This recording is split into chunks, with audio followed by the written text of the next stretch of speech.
He was downright obsessed with medicines and poisons but largely uninterested in other matters. He was 19 years old. He was Jinshi, the emperor's younger brother. He was inhumanly beautiful. He could not get Maomao off his mind, but by hook or by crook she always managed to evade him. His real name was Kazuitsu. 20 years old. He is Basen Gaoshan's son and Jinshi's attendant. He does not feel pain as acutely as most people, giving him greater physical limits. He is very serious, but this makes him easy to tease. He is in love with consort Lishu. Gaoshan Basen is his father. He is a well-built soldier. He was once Jinshi's attendant, but now he serves the emperor directly. He is Lakan Maomao's father and Liuhumen's nephew. Some consider him a bit of a freak because of his monocle. He holds a high-ranking position in the military, but his unusual behavior causes people to avoid him.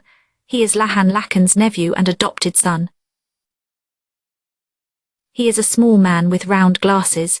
He has a soft spot for beautiful women and will try to chat them up whenever he sees one, even though his looks don't quite match theirs. He is Liuhumen Maomao's adoptive father and Lakan's uncle. He was once a eunuch in the rear palace, but now he serves as a court physician. He is missing one kneecap. This was a punishment inflicted on him many years ago. Arjua was formerly one of the emperor's 4 favored consorts. She is a handsome woman who dresses in men's clothing. She is 37 years old. Empress Jayukayu is the emperor's legal wife. She is an exotic beauty with red hair and green eyes. She is 21 years old. Consort Lihua is one of the emperor's consorts. She has a bountiful bosom. She is 25 years old. Kokyu is a doctor. He is handsome enough, but he has smallpox scars over half his face. He is suspiciously cheerful for a man with such a tragic past. Ailin was formerly an emissary from Sheo. She is a beautiful woman with golden hair and blue eyes. She fled to Li for asylum after losing a political battle. The madam is the old lady who runs the verdigris house. Terrifying when angry, the emperor was a real go-getter and possessor of prodigious facial hair. He prefers his women well endowed. He is 36 years old. The quack is a eunuch in the rear palace and its resident physician. He is a plump older fellow with a moustache that resembles a loach's whiskers.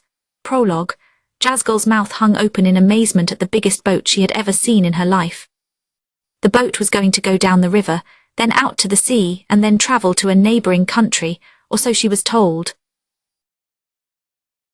Jazgul was going to spend many days on the boat.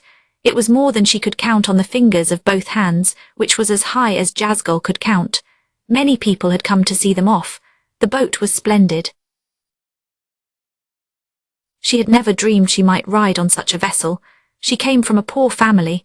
Her parents had given her nothing but her name and the most meagre of meals each day. Then finally they sold her as a slave. Jazgul could not speak. She could hear, but for some reason she had no voice since the day she was born. She could work, although perhaps not as hard as many people. Her family lacked the means to support her. Jazgul had been sure she would become a concubine. She wasn't so bad looking, and if her nose was a little bit low, her overall appearance was charming enough to make up for it. Yes, being a concubine would make her happy. It wasn't like being a prostitute. Those women had to work all the time, every day. A concubine, she had heard, had just one man to please, so when she was brought to the large house she was overjoyed. She was sure that she was about to become a concubine. What a pleasure to have you here was the greeting she received at that house. She had heard that the shop's owner was a bit of a pervert, but nothing could have been further from the truth. Instead, she found herself serving someone very lovely. This person had pure white hair and was slightly plump. No one was upset that Jazgul could not speak and did not know how to read or write.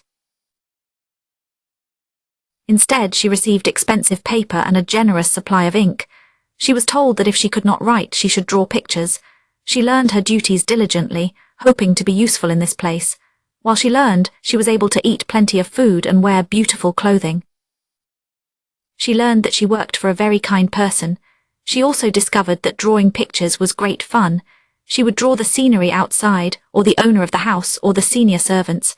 Sometimes she would draw something she had seen in a dream. She had once dreamed of riding on a boat. It was as big as the one in front of her now. When she drew a picture of it, the owner told her it was especially good. Yes, she had found very good work. She was asked if she wished to go with her mistress on a boat to a far country. She decided that she did. She had been on a boat once after she was sold into slavery, but it had been awful. This boat looked much more fun. She hadn't gotten seasick even on the slave boat, so she didn't think there would be any problem with this one. But the person Jazgal served was frail and weak. Therefore Jazgal would have to work extra hard and be extra energetic. She gathered that the person she served was sick. They had pale skin, white hair, and eyes as red as the flesh of a fruit. Her skin turned red and burned in the midday sun. She could not even endure very bright places. However, white skin, white hair, and red eyes were the signs of being chosen by God. This made her special. Her mistress insisted these traits were not a burden. Jazgal believed her mistress was fortunate. As if able to understand what Jazgal was thinking, a pale hand reached out and stroked her throat. Then Jazgal was told she was special as well. She possessed something even more special than a voice. The thought made her very happy. This person Jazgal served was very important, someone who had the ear of the king. Why would someone so important have to go so far away?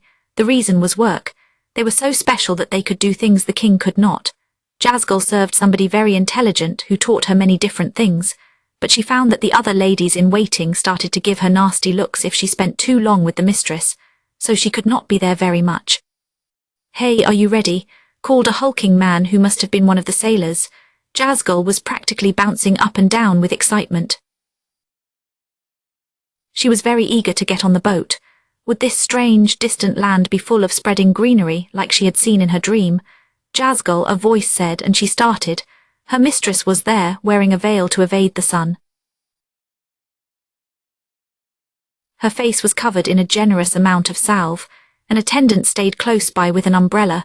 The woman had to stand on her tiptoes. Their mistress was almost a head taller than the lady in waiting. "Honored shrine maiden, please board the ship quickly if you would. Your skin will burn." "Yes, I understand." The sun was fearsome, scorching the skin, but the breeze outside was pleasant. Red eyes squinted against the light. Jazgal had it on good authority that the shrine maiden was already more than 40 years old. That was old enough to be a grandmother or grandfather in Jazgal's village, where people rarely lived very long. Jazgal's parents were approximately that age. Their skin was tanned and wrinkled from years of working in the fields and caring for livestock. The shrine maiden's skin looked quite young in comparison. She may have been thinner at one time, but now she had a slight paunch. That was a sign of wealth, and in Jazgal's village it would have been considered quite beautiful. "This country we're going to has far more water than Sheo." Jazgal nodded obediently. The other ladies in waiting had told her that when she decided to go, "They grow wheat and rice there, and it is ever so green." Grain crops were a luxury. Even those who grew them found most of the fruits of their labor taken as taxes, and rarely got to taste them. Sheo's urban center bustled with trade. However, one did not have to go far to find many indigent villages. When the bugs started to multiply, starvation quickly followed. Jazgal herself had been sold because her family could not grow enough to eat. It was very important for them to become friends with a country that had lots of food. That was the reason the honored shrine maiden was going on this lengthy journey. People in this new country spoke a different language, but Jazgal couldn't speak anyway, so she wouldn't have to talk. She would have to focus on learning to listen, however. The shrine maiden looked at Jazgal and patted her head. Jazgal closed her eyes and smiled like a contented goat kid. "I wonder what kind of dreams you dreamed last night." She had dreamed of walking through a town abounding with beautiful water. Later on the boat there would be time to draw a picture. As the sailors bustled about getting ready to go, Jazgal, the other ladies, and the shrine maiden made their way to their cabin. Chapter 1, The Court Ladies' Service Exam. "It has been a long time." "Yes, sir." "A long time," Maomao echoed, almost repeating the words of the man standing before her. She had been idly making medicines at her apothecary's shop in the pleasure district when Gaeshan appeared. He was the original fuzzy feeling inducer. "If I may ask, sir, what is going on?" To her knowledge, Gaeshan was no longer Jinchi's attendant. He was now serving the emperor himself. She braced herself. Surely His Majesty didn't have some business with her. "It's nothing." My son, curse his foolish hide, was supposed to come, but considering he recently injured himself in the most ridiculous way possible, so Gae-shan had come in his stead, rejoining Jinchi for a brief stint while the boy healed. Ah, yes, his injuries were quite severe, Maomao said, recalling the recent events. It had been a real uproar in that corner of the court grounds. She could still picture the battered young man. It was painful just to look at him. Yes, he was an absolute wreck, Gae-shan agreed. I'm impressed he survived. My son has always been durable, if nothing else. The remark might have sounded cutting, but Gae-shan's fool son Basin had sustained those injuries while performing his proper duty. He had sacrificed his own health and well-being to save consort Lishu. She had thrown herself off a balcony while under the influence of the White Lady's drugs. It was a laudable display, but aside from his right hand, every part of him had been broken, scratched or torn. Maomao was frankly amazed that he had maintained consciousness. He swore he would go back to work on crutches, so I had to restrain him at home. He is currently recovering under the watchful eyes of his mother and older sister. Maomao nodded with understanding as she opened a drawer. There had to be tea around somewhere. Gae-shan said, "You needn't mind me, Zairomo." "Are you sure, sir? I have some buns from the main street. People say they are gone by noon every day." She had gotten them from the courtesans, who said they had been planning to give them to the apprentices. But then they realized they didn't have enough and didn't want to start a fight. There was only one Maomao, so there would not be any jealous scuffling. The buns consisted of steamed dough worked with brown sugar and yam. They were known for their delicate sweetness and rich exterior. "You've convinced me," Gae-shan said. He might have looked like a stern soldier, but he had an insatiable sweet tooth. Maomao prepared tea, taking some she had made that morning and chilling it with well water. Offering a cold drink to a guest during the hot season was a great luxury. The madam readily allowed Gae-shan to have a glass drinking vessel. This was usually reserved for their best customers only. By the way, Basin received a dish that was a little less luxurious. Gae-shan began eating the bun, a blissful smile on his face. What could he want? He had certainly not come just to exchange pleasantries. When he noticed Maomao watching him, Gae-shan quickly put the rest of the bun in his mouth and washed it down with tea. "Ahem, if I may turn to business," he said. Maomao immediately had a bad feeling about this. "I have another bun here, sir. Please help yourself." She offered him the one she had been planning to eat herself. She liked wine better than sweets anyway. Gae-shan was a thoughtful person. She knew that one day the bun would return to her as some decent alcohol. Gae-shan wolfed down the second bun, then cleared her throat. "Zairomo, do you have any intention of becoming a medical official? You know that is not possible. Women could not become court doctors, not under the nation's laws as they stood. Pardon me. I believe I phrased the question poorly. Do you intend to reach a position similar to that of a medical official?"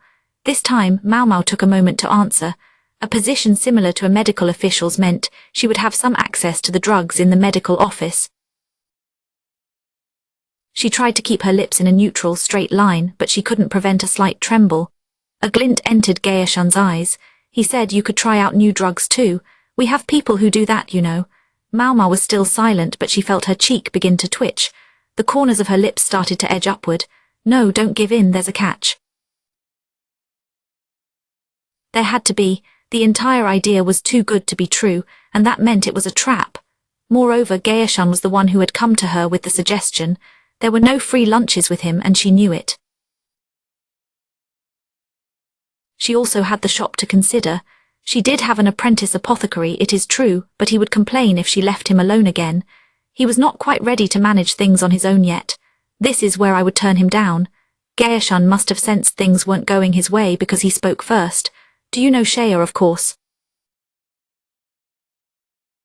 "In the West, do you remember the emissary from that country?" "Ah, you mean Eileen, that was her name." Maomao and Lahan had met with her during their recent trip to the Western capital.